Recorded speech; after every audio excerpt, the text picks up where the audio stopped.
Taurus, this is your week ahead astrology forecast by Astrology Motivation from Born Without Boundaries. In these weekly videos, I review the major planetary aspects and transits, and I let you know how they're impacting your natal sun and what that means in real time for your bottom line. All you need to enjoy these videos is to know your birth date. That's it. That's all you need, because I'll translate everything else for you. We'll start out really big with the big stuff, the broad stuff, the general energy and global stuff. And then we will focus it down into Taurus specific information. And then I will break things down into the 3 decans of Taurus. A decan is a group of 10 degrees. And astrologers break every zodiac sign down into these 3 sections, because it's a 10-degree toggle point that really makes or breaks an aspect. And it helps us understand how different sets of natal suns are going to be impacted. So you can get a much more accurate reading as to how you are actually going to be impacted, as opposed to all those horoscopes. I don't even know who invented them. Even as a new astrologer, I was like learning how to do horoscopes, and it didn't make sense, because once you learn astrology, you could never do a horoscope because it's not good astrology. So I don't know, guys, but this is very different. That's why I call it a forecast, not a horoscope, because it is not a horoscope. And I'm just going to let you know how everything is interacting and ping-ponging up there in the cosmos and how it's going to impact you. So this is for the week of July 20th through the 26th of 2023. I'm going to be looking down the whole time because I write notes. I got to write notes to get it in my brain. So bear with me. Let's talk about some big stuff, because there's some big stuff going on. What is the big stuff? Well, it's going to start Leo season. Between the 22nd, 23rd, the sun is going to transit into Leo, and this is the sun's home. Now, when the sun transits into Leo, it's a pretty darn big transit, because there's an opposition to Pluto happening right there. So that's it. And what does that mean? It intensifies everything. The thud that happens when the sun finally comes home to revel in its gloriousness is going to be exaggerated and amplified and extremized, made extreme and very, let's say, not subtle. This could be good or bad, but ultimately what it's bringing is change to the sense of self and how we dignify ourselves, especially since the sun is still square to the nodes and Pluto is square to the nodes while all this is happening and the nodes have changed. The nodes are bringing our attention to the duality between independence and singularity, the individual, and partnership and coupling and teamwork. So coupling and partnership would be Libra, singularity, individuality would be Aries. These two are actually not separate things, because the north and south node are not actually separate things. They're just two sides of the same path. And so the nodes are bringing our attention to how do we calibrate and balance the energies between these seemingly very dualistic and dynamically different energies. They're not dynamically different. The secret is you have to be a whole and reliable individual to be an exceptional partner. And the only time your individuality and independence really has meaning is when somebody else connects with you and you can share your ideas. Now, this doesn't have to be in marriage. It doesn't have to be in romance. It just tells us that we're not meant to live in a bubble. Yes, we have to be strong individuals, but nothing matters at all if you can't connect with others. And that's what always we get reminded of when we're dealing with this duality. So let's go into what else is happening on the 23rd. On the 23rd, Venus goes into retrograde, and Venus just happens to be sextile to the south node, which is in Libra, which is where she rules, and trine to the north node. So it's really toggling on Venus, and Venus basically rules what we value, what we desire, what we want, or what really motivates us and turns us on, and what appeals to us, and what is alluring to us, and actually monetary value as well. So ultimately there is a dynamic shift in perspective when it comes to all of those circumstances, moving more toward the future, which is the North Node, looking at how do we become more independent? How do we become more financially independent? You know, that's a really good question and a big topic on everybody's mind these days, since we grow less and less financially independent and more financially global. So that's an interesting topic, I think. And divine timing? No, the divine is creating these topics, and that's why it's on our mind. We also have some big energy when it comes to Mars. Now, Mars is in Virgo. It's in the first decan of Virgo. It's going to be there all week long. It is in opposition to Saturn, actually perfect opposition this week. They'll both be at 6 degrees.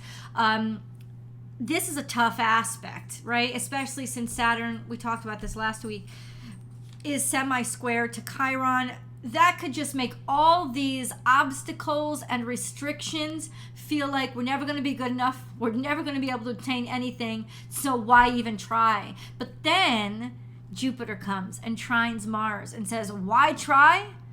Because I need to. Because I need to move forward. I need advancement. Because of these restrictions, I am defying my own restrictions by taking a leap of faith. And this is really beautiful energy. And since Jupiter is in Taurus, there could be some expansion of finances somehow that enables this push forward despite all these restrictions, laws, obligations, or debts even when it comes to Saturn. Interesting. We also have the North Node conjuncting Chiron. It's in a loose conjunction, it's like 10 degrees, so that's not very tight, but it'll get tighter over the next 6 months. And this energy is the energy of I won't allow things to continue to be, since Chiron is in Aries, I will not allow the same situations to keep happening over and over again. I will make change. I will make a dynamic difference. If I have been hurt, I won't allow others to suffer with me. So this energy is going to grow and build over the next 6 months as that conjunction tightens and becomes stronger. But there's a buildup that's starting now. We have Pluto trine to Uranus and sextile to Neptune. Every time frickin' Pluto is sextile to Neptune, some huge technological advancement breaks through. This is the third of the 3 in the past 80 years. And according to the study that I read, this is the last that's going to happen in the next 100 years. So whatever huge technological breakthrough happens, something's got to give, and something kind of maybe slows us down or doesn't go right, or we won't need to advance much more in the next 100 years. Whatever this means, this usually refers to nuclear power, the sextile between Neptune and Pluto, but the trine between Pluto and Uranus could very well be a huge technological breakthrough. So Pluto trine Uranus is the unknown, a change coming from the unknown, and then sextile Neptune is change coming from the unseen or the unimaginable, something that surprises us that we never expected. So wait for it. We've been set up, and now it's all unfolding. Let's go into Taurus specific energy, shall we? Let's get her done. So what do I look for Taurus specific energy? I look at Taurus, the zodiac sign, to see within that 30 degrees of the zodiac wheel what's going on, what's happening. The answer to that is Jupiter and Uranus, which have been there for a while. Jupiter is now moving between 12 and 13 degrees Taurus this week, and Uranus will remain steady, though it's moving slowly, at 22 degrees Taurus. That means we are feeling an impact now in Taurus, primarily in the 2nd and 3rd decans of Taurus. We're going to see how that impacts you guys, because you are Taurus. So if you know that you are your natal sun is in the 2nd decan of Taurus, it is conjunct to Jupiter. Amen. And then if you know your natal sun is in the third decan of Taurus, it is conjunct to Uranus. And didn't shit just get weird as soon as that conjunction started? It does. It's you that gets weird. It's you that starts challenging everything you know about yourself and desiring something different and something outside of the box of the ego you've created for yourself. That's really wonderful energy, but I don't know. Well, let's see how it's working out. What's going on with Venus is the other question I ask, because Venus is your ruling dignitary. So she moves pretty fast. It's really, really good for you guys to keep track of what she's doing and who she's interacting with. Where she is in Leo. She's at 28 degrees Leo, and this is where she will officially go retrograde on the 23rd. What does that mean?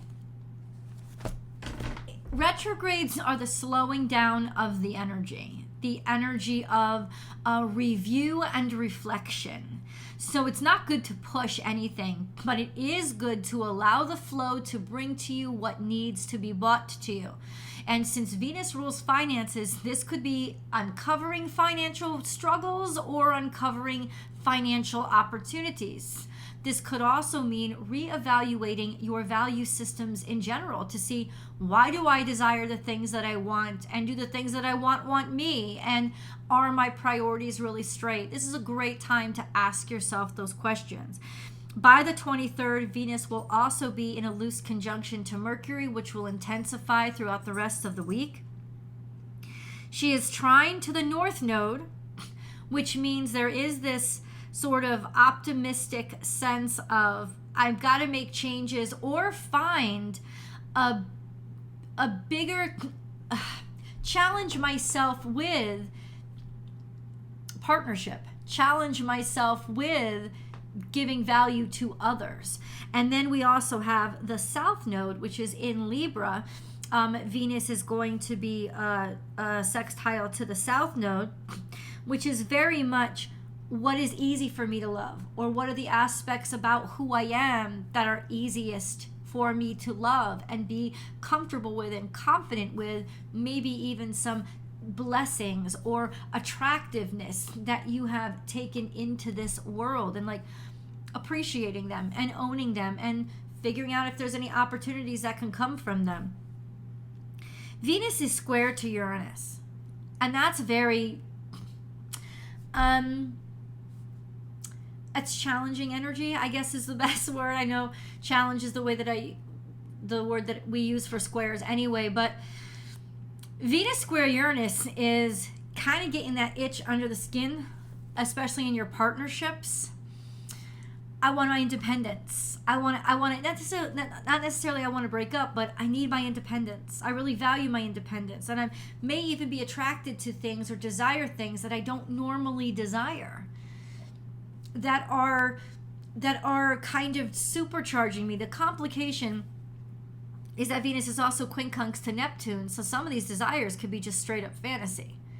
And that's why we need to sort of review and say, how have I been realistic in what I desire? And is it changing? And are the changes I want to make to who I'm with or what I'm attracted to, will they last? Or are these good things? So it is definitely a reflective period when it comes to all Venetian topics. Let's see how that interacts with your natal sun, shall we? If you know your natal sun is in the first decan of Taurus, because it is located somewhere between 0 and 9 degrees Taurus, you are a Taurus 1. This correlates to birthdays somewhere, basically Taurus is in April, somewhere between April 22nd and April 31st. April 30th or May 1st, up through that corridor. That would be you guys. Your natal suns are conjunct to the North Node, but only if you're at the cusp, which would be like April 22nd, 23rd. That would be you guys. You're still conjunct the North Node, even though it has slipped into Aries. What does that mean? Focused on your future and focused on, I got to change. I got to challenge myself and get out of my comfort zone. So you may sort of find yourself being interested in exactly the opposite of where you came from or what you always felt comfortable with. And that's part of your evolution. You're supposed to be. And this will be happening to you for at least till the end of the year.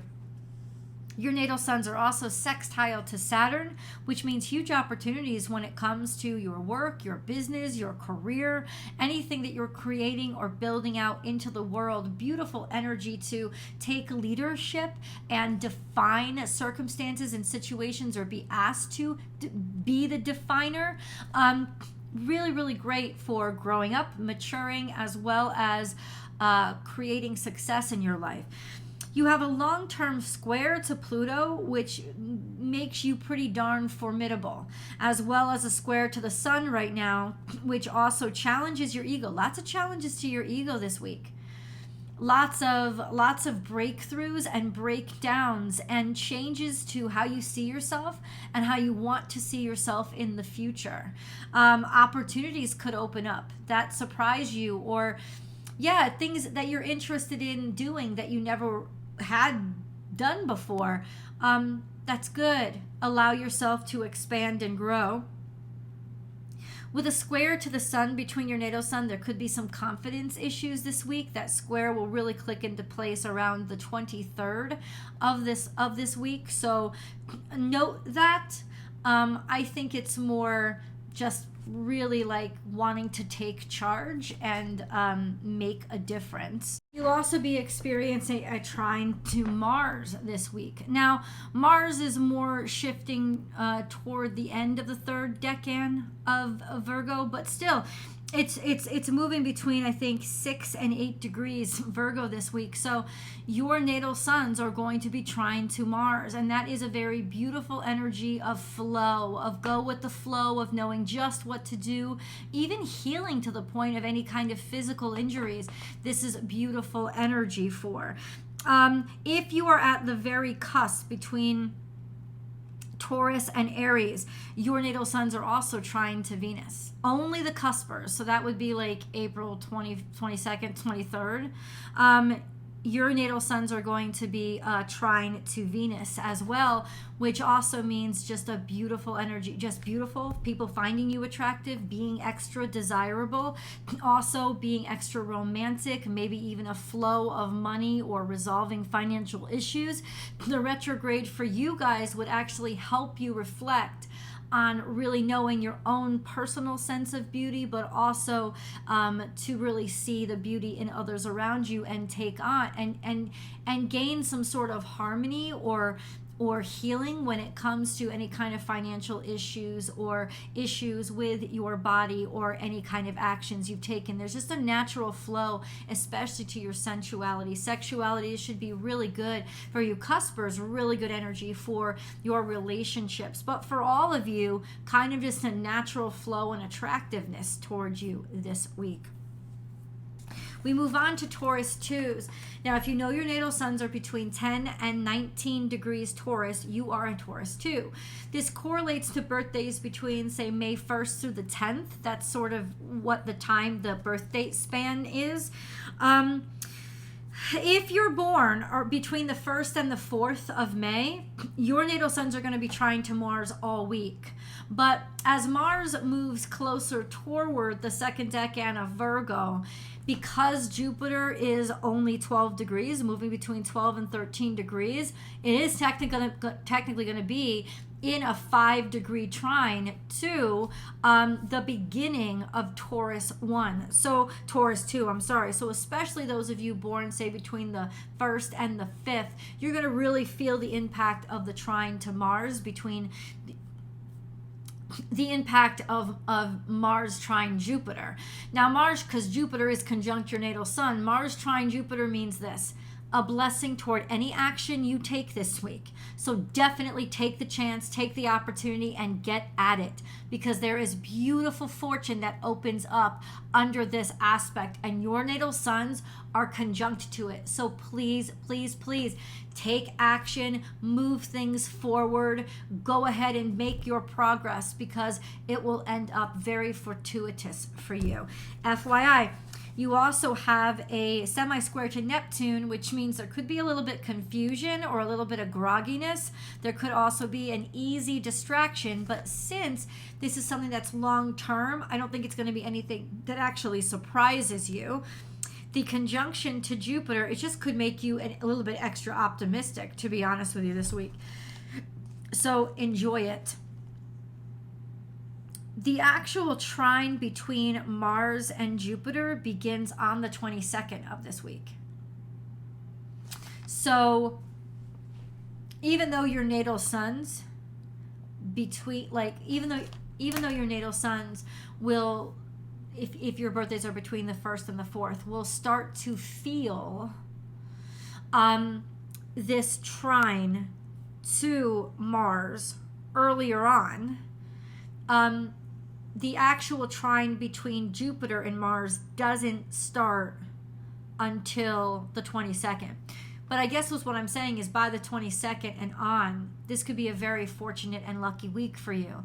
Especially trust your flow, trust your energy flow, and trust wherever you want to move forward, because it is going to be beautiful. Now we have the third decan. If you guys know that your natal sun is between 20 and 29 degrees, 20 and 29 degrees Taurus, your natal sun falls within the third decan of Taurus. You guys are Taurus 3s. This correlates to birthdays around the 11th through the 21st of May. Your natal suns have been in a long-term conjunction with Uranus, which is at 22 degrees Taurus.